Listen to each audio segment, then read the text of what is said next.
بسم الله الرحمن الرحيم الحمد لله رب العالمين والعاقبة للمتقين والصلاة والسلام على أشرف الأنبياء والمرسلين ومن تبعهم بإحسان وإيمان إلى يوم الدين وبعد. سورة البقرہ آیت نمبر 211. اعوذ باللہ من الشیطان الرجیم. سل بنی اسرائیل کم آتیناہم من آیت بینہ. سوال کیجئے بنی اسرائیل سے کہ ہم نے کتنی ان کو واضح نشانیاں دیں. وَمَن يُبَدِّلْ نِعْمَتَ اللَّهِ، اور جو شخص اللہ کی نعمت کو تبدیل کرے گا، بدل دے گا، من بعد ما جاءته، اس کے بعد کہ وہ اللہ کی نعمت اس کے پاس آ گئی، فإن اللہ شدید العقاب، سو بلا شبہ اللہ تبارک و تعالیٰ سخت سزا دینے والے ہیں. اس آیت میں اب بات کا رخ بنی اسرائیل کی طرف موڑا جا رہا ہے. اس سے پہلے سورۃ البقرہ کی ابتدائی تمہید کے بعد اللہ تعالیٰ نے بنی اسرائیل کا بالتفصیل ذکر کیا، اور کوئی 80 یا 90 کے قریب آیات صرف اور صرف بنی اسرائیل کے متعلق نازل کی، اور ان کے تمام معاملات اور ان کی سرکشی اور سرکشی کی ہر ایک قسم اور ہر ایک پہلو وہ اشکار کیا. اور اس کا مقصود یہ تھا امت محمد صلی اللہ علیہ وسلم کو یہ بتانا کہ یہ لوگ کس قدر بڑے رتبے پر فائز تھے، لیکن جب انہوں نے اس رتبے کی قدر نہیں کی، اللہ کی نعمتوں کی قدر نہیں کی، دین کی اور اللہ تبارک و تعالیٰ کی نازل کردہ تعلیمات کی قدر نہیں کی، تو اب ان کو اس عہدے سے ہٹایا جا رہا ہے. وہ عہدہ کیا تھا؟ فضلتکم علی العالمین، کہ اللہ تعالیٰ نے ان کو فضیلت دی تھی جہان والوں پر. اتنی نشانیاں دی تھیں، بہت ساری نشانیاں، بڑے معجزات ان کو عطا کیے تھے، بڑی نعمتیں ان کو عطا کی تھیں، لیکن انہوں نے دین کی قدر ہی نہیں کی. جب دین کی قدر نہیں کی تو اللہ تعالیٰ نے ان سے وہ منصب چھین کر لے کر امت محمد صلی اللہ علیہ وسلم کو دے دیا. اب جس طرح ان کو جہان والوں پر فضیلت حاصل تھی، اب ان کی فضیلت ختم ہو چکی اور امت محمد صلی اللہ علیہ وسلم کو فضیلت جہان والوں پر حاصل ہے. تو یہ بنی اسرائیل کے متعلق آیات اللہ تعالیٰ نے شروع میں ہی سورۃ البقرہ کی ابتدا میں ہی بیان کر دی. اب دوبارہ سے ان کی طرف کلام کا رخ کیا جا رہا ہے. ان کو یہ کہا جا رہا ہے کہ اے پیغمبر صلی اللہ علیہ وسلم، آپ ان سے سوال کیجئے کہ اللہ تعالیٰ نے کتنی نعمتیں آپ پر کی.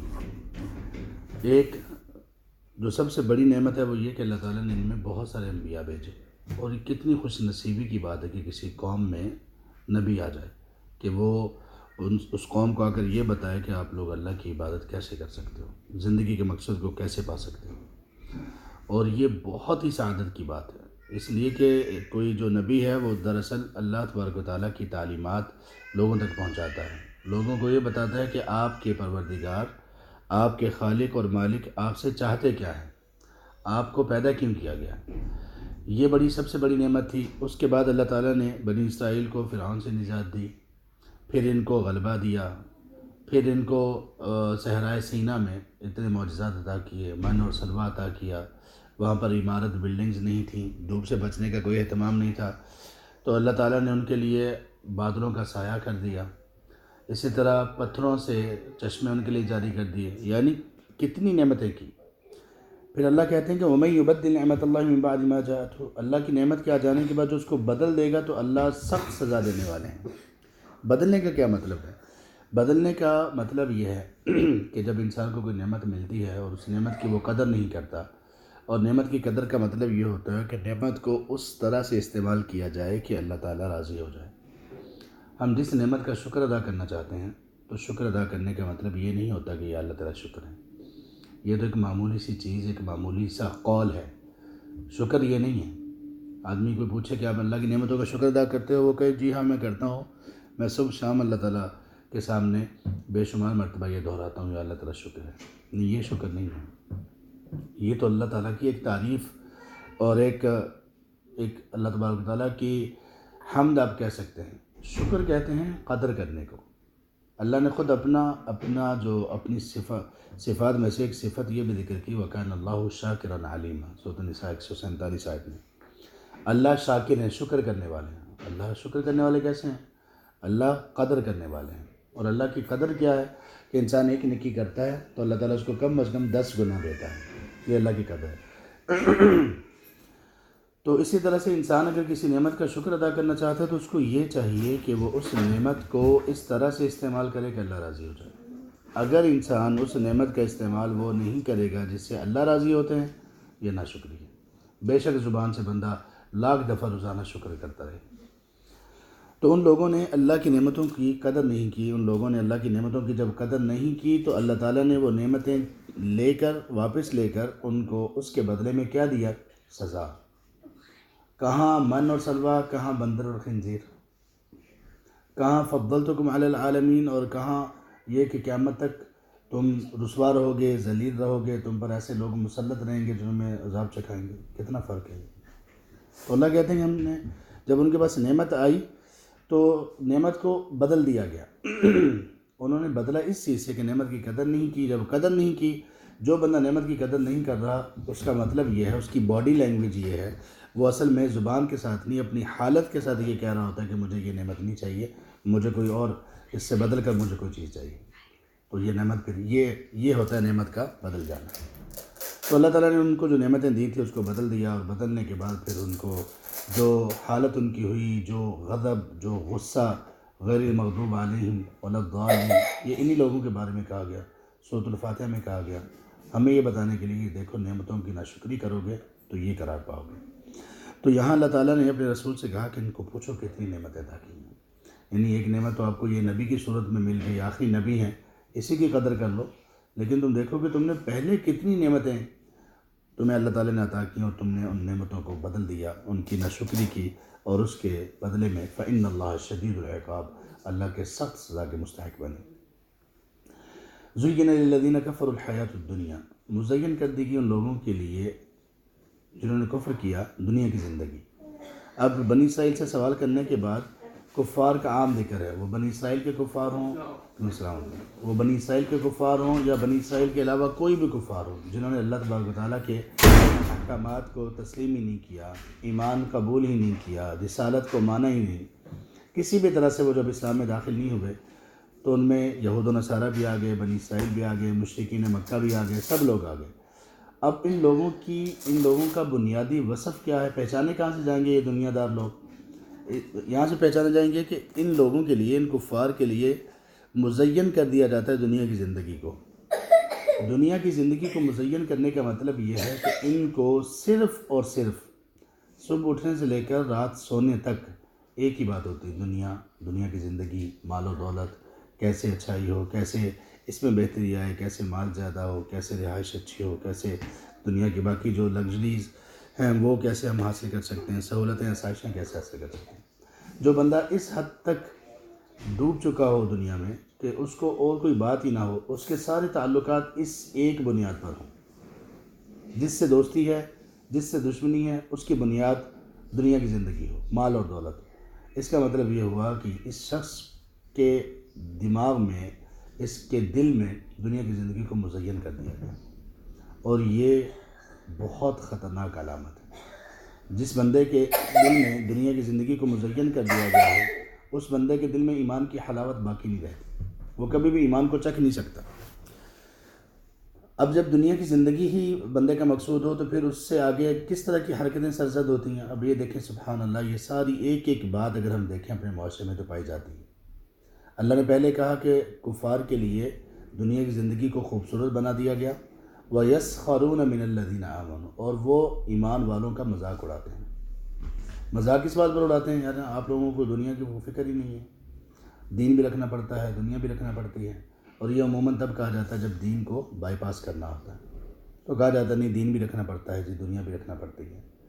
جیسے وہ واقعہ ہوا اس کا اسکول میں جاب کے سلسلے میں، تو کتنے اسکول ایسے ہیں بیچارے مسلمان ہیں، بیچارے اس لیے کہ معذرت خواہانہ رویہ ان کا ہوتا ہے، اللہ ان کو ہدایت دیں، تو وہ شرط ان کی یہ ہوتی ہے خواتین کے سلسلے میں کہ وہ نقاب نہیں کریں گی، حجاب نہیں کریں گی، یعنی نقاب چہرہ وہ کھلا رکھیں گی۔ اب یہ مسلمان ہیں اور وہ اس طرح سے جو کرنے والے لوگ ہیں، نقاب حجاب والے، داڑھی والے مرد حضرات، ٹخنے جن کے ننگے ہوں، ان کا مذاق اڑاتے ہیں۔ حالانکہ یہ تو ایمان، یہ تو کفار کا وصف اللہ نے بیان کیا ہے۔ ایمان والوں کا مذاق اڑانا یہ کافروں کا وصف ہے، کافروں کی عادت ہے، خصلت ہے، اور جو بندہ کلمہ پڑھ کے ایمان والوں کا مذاق اڑائے کہاں گیا اس کا ایمان؟ اللہ فرماتے ہیں والذین اتقوا فوقہم یوم القیامہ. اب یہ جو مذاق اڑانے والے لوگ ہیں، دنیا کی زندگی ہے نا، ان کو دنیا کی زندگی ان کے سامنے مزین کر دی گئی، وہ سمجھتے ہیں سارا کچھ بس یہی ہے. اللہ اکبر، سارا کچھ یہی ہے.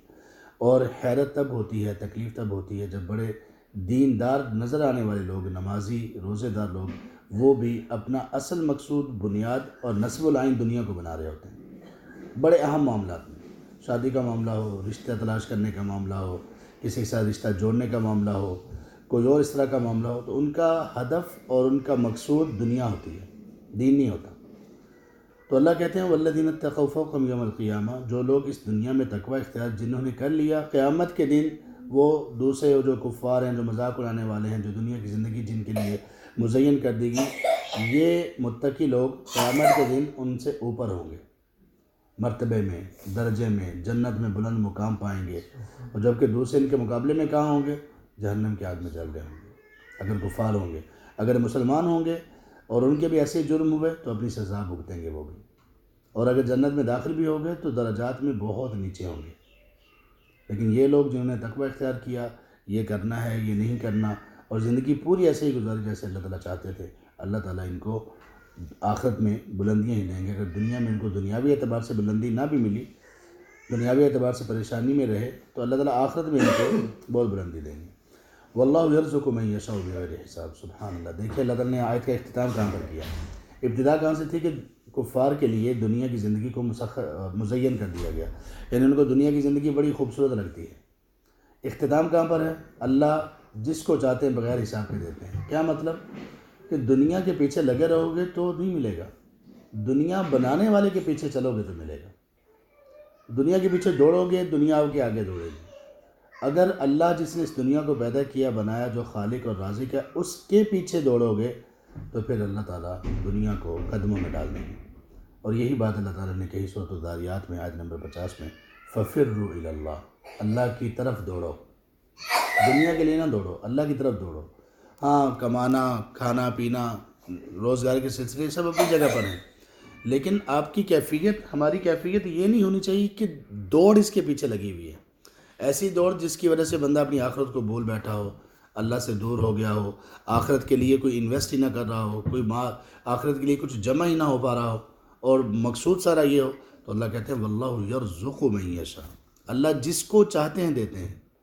آدمی کی محنت اپنی جگہ پر، سب اپنی جگہ پر، لیکن اللہ کی چاہت اس کے ساتھ بالکل منسلک ہے. اگر ایک بندہ صبح سے لے کر رات تک محنت کرے، کوئی چھٹی نہ کرے، اگر اللہ تعالیٰ کی چاہت نہیں ہوگی تو اللہ تبارک تعالیٰ اس کو رزق اتنا نہیں دیں گے جتنی وہ محنت کر رہا ہے، ایک اعتبار سے، دنیاوی اعتبار سے. تو اللہ نے رزق اپنی مشیت کے تحت رکھا ہے، اور یہ اللہ کا بڑا فضل ہے. اگر لوگوں کے تحت اللہ نے رزق رکھا ہوتا تو لوگ بھوکے مرتے ہیں. اللہ نے رزق کا معاملات سارے اپنے پاس رکھے ہیں. تو اللہ نے کہا اس میں سمجھنے اور سیکھنے کی بات متقین لوگوں کے لیے، مومنوں کے لیے یہ ہے کہ جب اللہ ہی رزق دینے والے ہیں، اللہ ہی رزاق ہیں، اور اللہ اپنی مرضی سے رزق دیتے ہیں، یعنی اللہ تقدیر لکھتے ہیں. جس طرح سے انسان کی عمر لکھی گئی کہ انسان کی اتنی عمر ہوگی، یہ لکھا گیا کہ انسان کا اتنا قد ہوگا، اس قد سے بڑھ نہیں سکتا انسان، اس عمر سے آگے نہیں جا سکتا. اسی طرح اللہ نے رزق بھی لکھا ہوا ہے، اور اس رزق سے آدمی آگے نہیں جا سکتا، اس رزق سے زیادہ حاصل نہیں کر سکتا.